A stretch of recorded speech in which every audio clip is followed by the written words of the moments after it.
Welcome to our sessions number two. So this is once again compressed down into 10 minutes.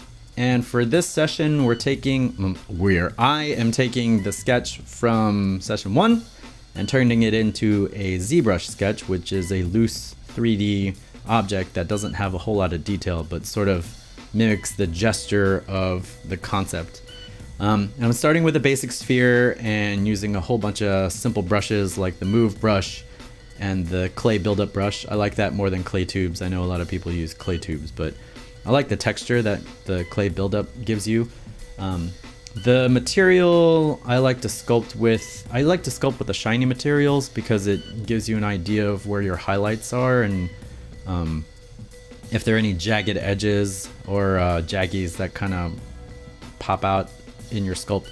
Sometimes the more soft materials like the wax material or the basic skin shader don't quite show that stuff off. So I'm using a pearl material just so I can see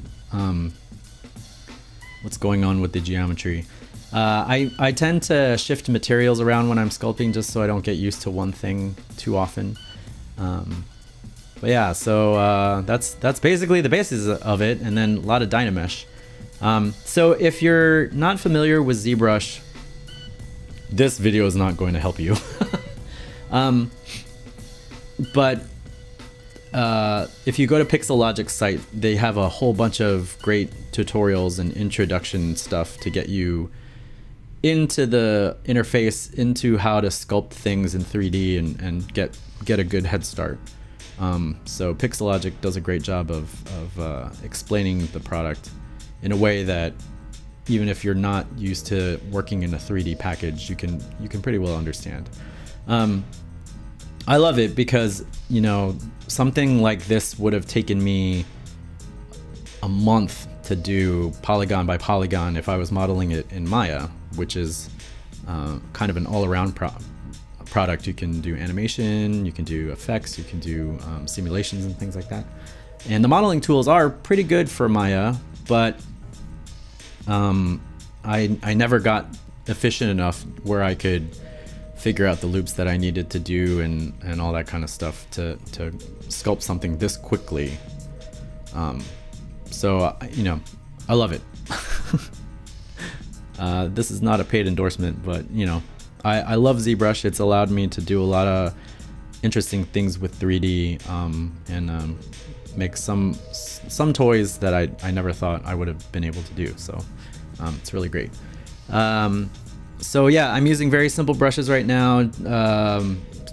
This one is called the Damien Standard brush, which is a sharp brush that lets you cut into geometry or pull out sharp creases. It's very nice for doing edge work on a creature or like a skull. If you need to do a crease to separate plates of bone, the Damien Standard brush is nice because you can carve in those sharp edges. So I'm trying to get a good sense, follow the gestures of the sketch, and just get an overall, get it to where if you looked at the sculpt and you looked at the sketch, they would look sort of like the same thing. There's going to be a lot more detail in the sculpt than the sketch, of course, but for right now, I'm just trying to get the overall impression to the point where you can tell where I got it from. I'm sculpting with symmetry on, but when it comes time to do the high detail work, I'm going to turn symmetry off and sculpt in details and carve things in that way. But I'm very far from that point right now. I've changed to a brass material. Like I said, I like the shiny materials because it lets me see the depth and the shapes a little bit better than like a more flat material. Here I'm just trying to see if the silhouette matches what I think it should. Trying to see if there's interesting stuff going on from all the angles and adjusting accordingly. And I think at this point I'm just trying out different shaders to see what's going on. I did not draw the back of the skull, so right now I'm just kind of making it up as I go along. There was a huge round area in the back that needed some more detail, so I decided to add an additional face in the back, so it's another face. Lots of little faces. If you've ever seen some of the creepy monster cuties that I've drawn, you'll notice that there are a lot of faces within faces and monsters within monsters in them. So that's kind of the point of this back part. I was like, oh, I got area for a face. Let me stick one in there. This material is the red wax material. It's got a lot of neat highlights in it, I guess. So yeah, I shift around and use other materials just to see what it'll look like. Oh, the other thing I like to sculpt with perspective on, especially if this is going to be for 3D printing. So this will give me close to accurate view of what it'll look like when it's printed out.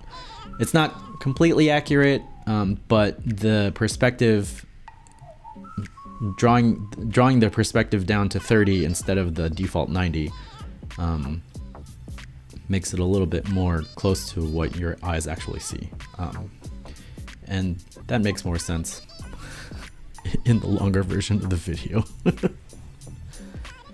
Another material change. At this point, I think I'm mostly done with the overall feel of the piece. I think I'm just going around and adding some little bits and bobs here and there, building up some of the forms. Eventually, after this point, I'm gonna start breaking off the various pieces into separate objects to sculpt them individually and give me a little bit more control over what I want to do. You can hide sections of the mesh and sculpt that way, but I like to break things off into separate tools and separate objects. It's easier for me to do it. That's not necessarily the same for everybody, but you know, digging under the horns, if that section is a separate model or a separate piece, it's easier for me to handle modeling it rather than, you know, trying to hide the horns and trying to hide the cheek mandible thing and then sculpting and then unhiding it and, you know, accidentally shifting something over that I shouldn't have.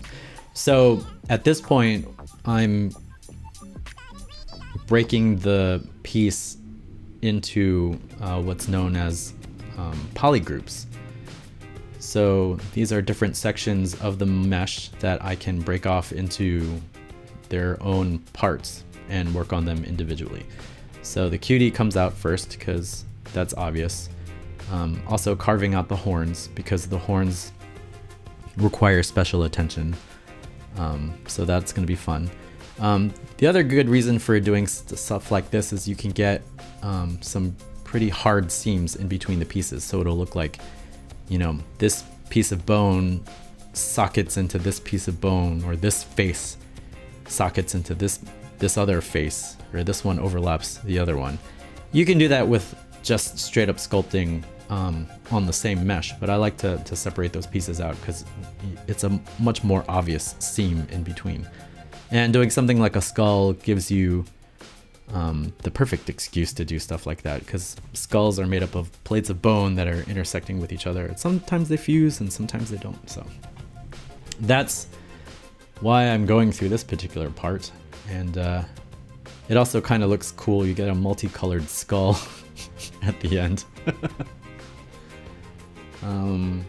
The teeth are going to be a problem, mostly because I didn't really have a good idea of what I wanted to do. You can see in the sketch that the bottom portion of it is very poorly defined. So that's going to be kind of a pain in the butt to figure out. Also, the back of the head is still made up. And the next part, the next session, I kind of do a little bit more with the back to kind of clean stuff up. So I've separated all the pieces that I want to separate, at least initially, and I'm just doing some test renders to see how it looks. And here is a very, very final render in Keyshot, which I absolutely love for final renders. So that's gonna do it for session number 2. Thanks for checking it out. Session number 3, we're gonna do more detail work. We're gonna start to get into the weeds of detailing things.